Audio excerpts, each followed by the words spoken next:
Te agradezco tu vivo silencio, este rato para hablar con vos, encarnarme en Que tu Espíritu Santo descienda sobre ella para que pueda predicar tus enseñanzas. Gracias, Señor. Amén. Bueno, hermanos, bendiciones para todos. Como hace un par de oraciones presentaron algunas dudas con respecto a la oración personal, a la oración que hacemos a solas en nuestra casa, decidimos dar esta pequeña enseñanza sobre la oración personal. La oración personal, como dije antes, es la que hacemos a solas en nuestra casa. La finalidad de esta pequeña enseñanza es dar algunos conceptos para que las personas que hace poco se congregan con nosotros, que se reúnen con nosotros, puedan tener algunos elementos básicos sobre la oración personal, y para que los que ya hace mucho que transitan en estos caminos de la oración puedan también recordar, refrescar algunas cosas que nos enseñaron hace mucho tiempo y bueno, ver si las estamos poniendo en obra, a ver si las estamos haciendo parte de nuestra vida. Decimos que para el cristiano la oración es como respirar. Y este es el encuentro con el amado, el encuentro con aquel que nos ama. Muchas veces tenemos a amigos muy queridos, amigos de nuestra infancia o amigos que han compartido con nosotros alguna etapa de nuestra vida, amigos muy queridos que por estas circunstancias no los podemos ver muy seguido. Ellos conocen a lo mejor a nuestros padres, a nuestros hijos, algunas circunstancias de nuestra vida y anhelamos ese encuentro donde podamos contarles cómo van nuestras cosas, nuestras preocupaciones, en lo que nos preocupa, bueno, contarles todo y recibir de ellos quizá algún consejo. Muchas veces nos pasa con estos amigos queridos. ¿Cuánto más será nuestro anhelo con aquel que nos ama más que nadie, con aquel que nos conoce más que nadie, aquel que conoce toda nuestra historia, que nos conoce como ni nosotros mismos nos conocemos, que sabe todo de nosotros y que a la vez conoce a las personas que están a nuestro alrededor, sus corazones, lo que piensan, lo que vendrá, lo que ya pasó, este omnipresente, este omnisciente que es el Señor. ¿Cuánto más será ese encuentro con aquel que nos ama? Y para la persona que hace poco está en los caminos de la oración, esta oración guiada por el Espíritu Santo, y que recibe esta experiencia de ser amado por el Señor, bueno, puede experimentar lo que dice el salmista. Tiene sed mi alma del Dios vivo, en el Salmo 42:3. Vale más un día en tus atrios que 1000 en mi casa. Salmo 84:10. Esta persona que recién empieza a experimentar el amor del Señor tiene este anhelo. Y bueno, y le es fácil cumplir con estas exigencias del Evangelio. Oren constantemente. Primera de Tesalonicenses 5:17. O ser perseverantes en la oración. Romanos 12:12. Todas estas exigencias de la oración se le hacen fáciles de cumplir. Incluso tiene deseos de orar. Y lo que antes era simplemente recitar oraciones, se convierte en un anhelo de entrar en este contacto íntimo con el Señor, en este diálogo con el Señor. Entonces le es fácil la oración. Y les voy a leer dos frases que realmente cuando las leí son sacadas de la revista Koinonia. Es una revista que estaba liderada por el padre Emiliano Tardif y que se dejó de editar en el año 1989 y que daba una serie de enseñanzas sobre nuestra renovación carismática católica. Y cuando leí estas dos frases me dejaron la verdad que impresionada y espero que ustedes también. Dice, la vida del cristiano es lo que es su oración. Si no hay oración, no hay vida. Cual sea su oración, floja o ardiente, así será el tono de su vida. La oración no es solo meditar o leer un libro piadoso, es mantener un diálogo personal con el Señor. Y hablamos permanentemente de este diálogo. Es un diálogo y no un monólogo, un diálogo con el Señor. Y en esta oración también, cuando hacemos oración, pueden aparecer algunas dificultades. ¿Y cuáles son esas dificultades? Son dificultades de tipo íntimas y personales. Porque la principal dificultad es el estado de infidelidad del Señor. Esos pecados que cometemos deliberadamente, en forma recurrente, o a veces no nos arrepentimos, o el arrepentimiento resulta insuficiente. Todo esto nos aleja del Señor. Es como querer encontrarnos con alguien que estamos enojados. Entonces, no nos queremos encontrar. Así pasa con el Señor, no nos queremos encontrar. ¿Y por qué aparece este no arrepentirnos? Muchas veces nos justificamos. Bueno, hicimos esto porque tal persona me hizo esto otro. No perdono a esta persona porque no vino ella a pedirme perdón. Siempre tenemos un justificativo para todo lo que hacemos mal. Y cuando no podemos perdonar a alguien, recordemos lo que el Señor nos dice en la cruz frente a sus verdugos. Dice al Padre, Padre, perdónalos porque no saben lo que hacen. Entonces, esta frase debe venir a nuestro corazón, a nuestra mente, cuando no podemos perdonar. El Señor perdonó todo. Y Él nos envía y nos pide que perdonemos de corazón a quienes nos han ofendido. El Señor nos llama a estar en paz con todos. Y cuando pecamos, experimentamos el sentido de culpabilidad. Tenemos culpa. La culpa nos angustia, nos oprime, nos acobarda frente a Dios, pero no libera. En cambio, el arrepentimiento sí es purificación. Ablanda el corazón endurecido y pone el espíritu en actitud de alerta, de escucha frente a Dios. La calidad de la oración cristiana depende en proporción considerable al arrepentimiento. Es muy bueno arrepentirnos de nuestros pecados. Muchas veces también escuchamos estas palabras en algunas personas. Es más fuerte que yo. No puedo dejar de cometer esto o de tener este mal hábito que quizás daña mi salud, pero es más fuerte que yo. Y esta persona tiene razón, porque ya lo dijo Jesús. Sin mí no pueden hacer nada. Y cuando Él dice nada, es nada. O sea, que si tenemos algo que no podemos, algún hábito, algún pecado que no podemos abandonar, se lo entreguemos al Señor. Y diremos como San Pablo en Filipenses 4:13, todo lo puedo en Cristo que me fortalece. Será el Señor el que se vaya ocupando de a poco de irnos señalando el camino para abandonar ese pecado, ese mal hábito que tenemos. También nos dice la Escritura que entremos en nuestro aposento y cerremos la puerta para orar, en Mateo 6:6. ¿Qué significa entrar en nuestro aposento? Significa entrar a algún lugar para hacer silencio exterior e interior. El silencio exterior quizá es más fácil de lograr que el silencio interior. Es ir a un lugar donde no haya demasiado ruido, quizá en nuestra casa, el lugar donde haya más silencio o el momento del día en que haya más silencio, donde no haya tanta gente que esté dando vueltas. Si tenemos niños pequeños, esperar a que se duerman. Bueno, buscar la forma de encontrar ese silencio exterior, ese lugar para estar en contacto con el Señor.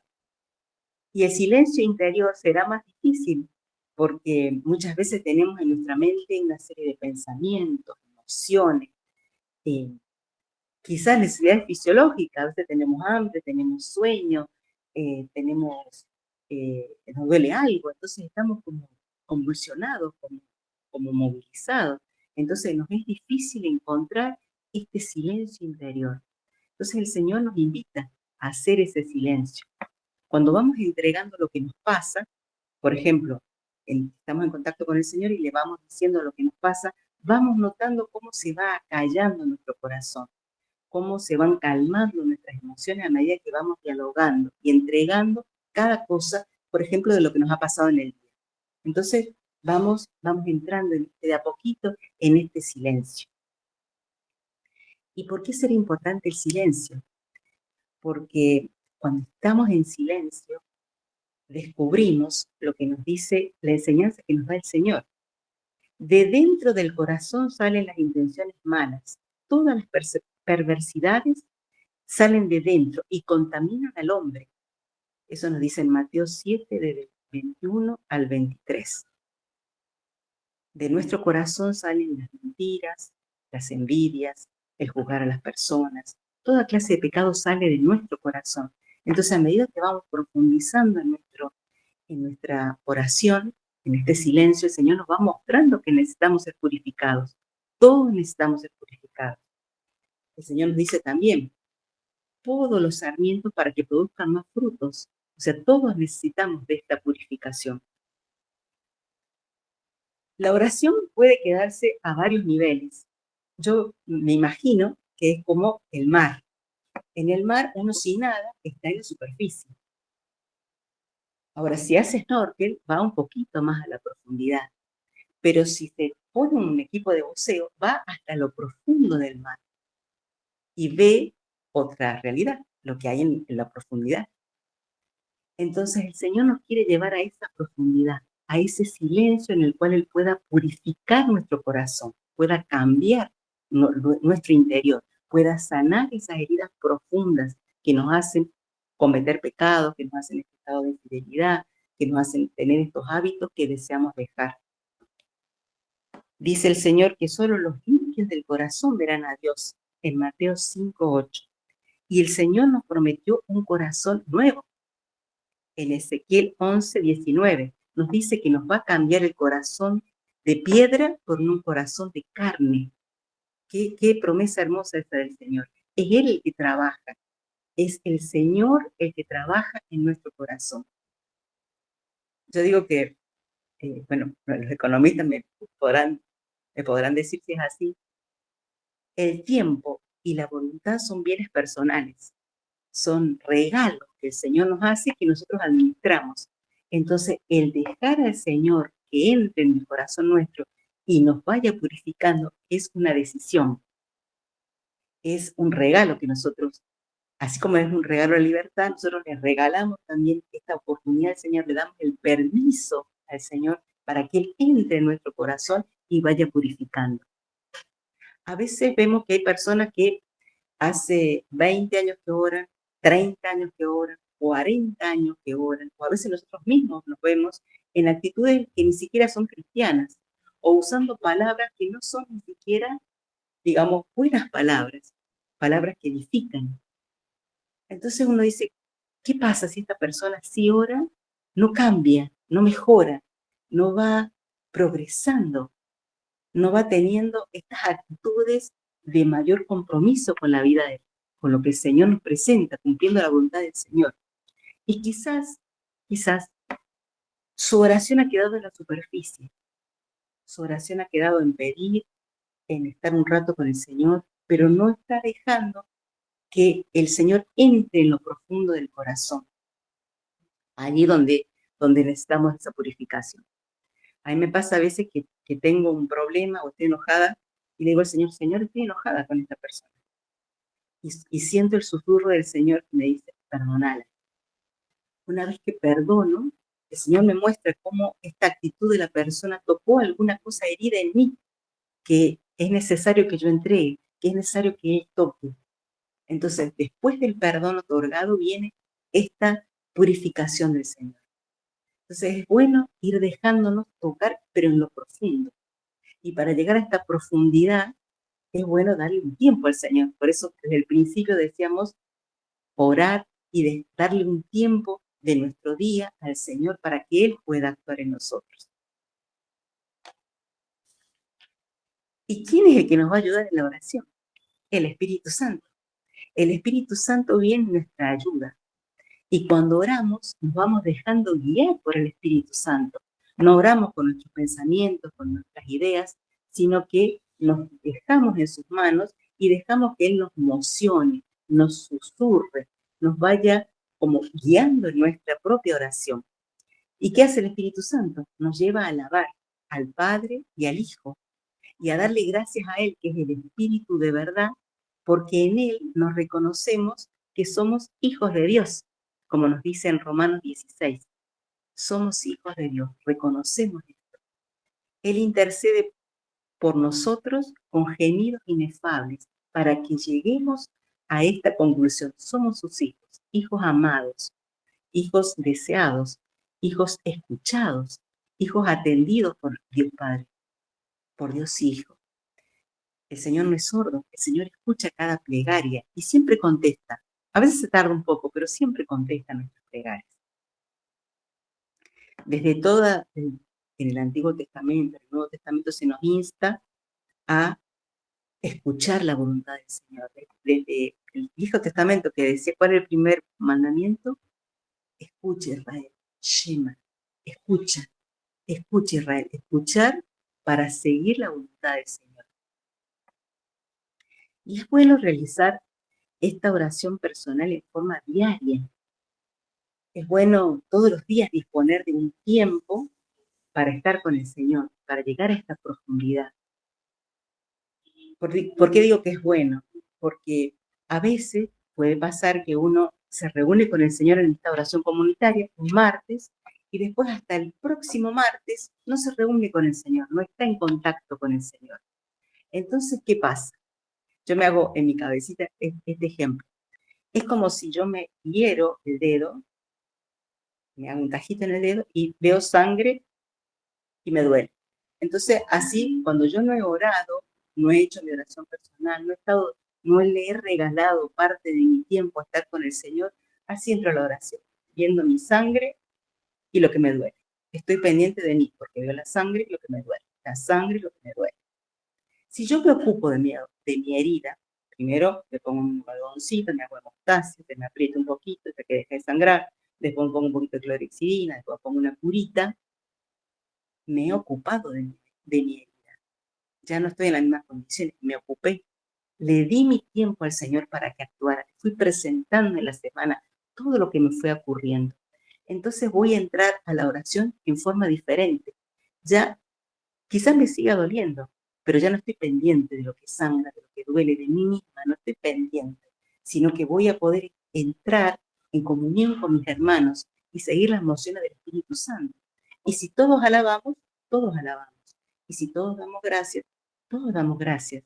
Y si pedimos perdón, todos pedimos perdón, porque estamos unidos en el mismo espíritu. Ya no estoy viendo lo que me duele, lo que me sangra, lo que hay en mí. Ya lo entregué al Señor, lo fui entregando. El Señor lo mismo va a ir sanando lo que me duele. Lo mismo. El Señor lo mismo va a ir hablándome, porque nos habla en forma personal y comunitaria. O sea, no vamos a impedir con esto que el Señor nos hable o que el Señor nos escuche. Simplemente podremos entrar en comunión con nuestros hermanos, dejar de ver, dejar de experimentar ese dolor, ese sufrimiento que tenemos y que no nos deja ver el contexto, que nos hemos reunido para alabar al Señor. Así que me animo, a dedicarle cada día un poquito de tiempo al Señor para que vaya haciendo su obra en nosotros, para mantener este diálogo que no es un monólogo, es un diálogo.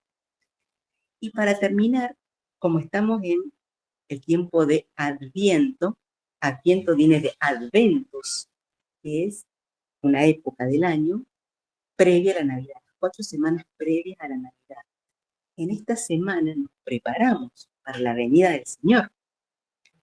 No solo para la primera venida, que el Señor ya vino, que el Señor ya viene, sino tenemos el anhelo de la segunda venida del Señor, esa venida gloriosa, esa venida en su majestad para juzgar las naciones.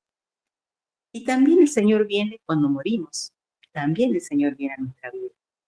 Entonces aprovechemos estas semanitas de Adviento para prepararnos, para preparar el corazón, para ver cómo estamos, para ver si estamos cumpliendo aquello que nos pidió el Señor. ¿Qué nos pidió el Señor? Sean santos como mi Padre es santo. qué pedido. Entonces es bueno que nos dedicamos un poco más a la oración, a la adoración, a acercarnos a los sacramentos, a compartir con el hermano. Quizá a veces no es dinero lo que podemos compartir, quizá es tiempo, ese mensajito, esa llamada, ese sé que mi hermano está mal, vamos a tomar un café, ese compartir, ese ofrecer algún sacrificio de cosas que nos pasan, ¿no? Tipo vamos a hacer algo y encontramos una cola inmensa, bueno, te ofrezco este sacrificio, esto que encontré así sin querer, te lo ofrezco por esta persona, te lo ofrezco por aquella otra persona. Ir ofreciendo los pequeños sacrificios de cada día ir preparando el corazón para este Señor que viene, que vino, que viene y que vendrá. Bueno, muchas gracias por su atención y los animo a todos los días estar en la presencia del Señor. Dedicar un poquito de nuestro tiempo, de este bien personal que es el tiempo, al Señor. Muchas gracias. Gracias a vos, Claudita. Gracias, Señor.